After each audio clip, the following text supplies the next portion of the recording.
માતાજી, good morning. કેમ છો બધા? મજામાં જશો? તમે નીકળ્યા સવારમાં નોકરી જવા માટે.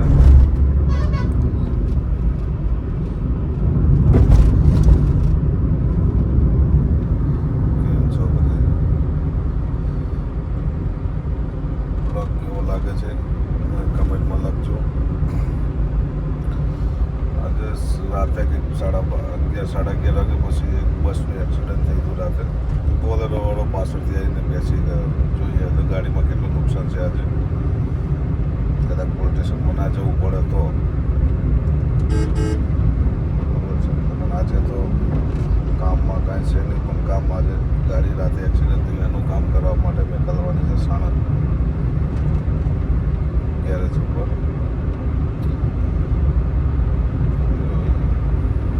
કાલે રાતનું આખી રાત 2 વાગી ગયા ઊંઘવામાં. તો વાગ્યું નથી એટલે કોઈને સારું છે. ડીઝલ આજે ગાડીમાં કંઈક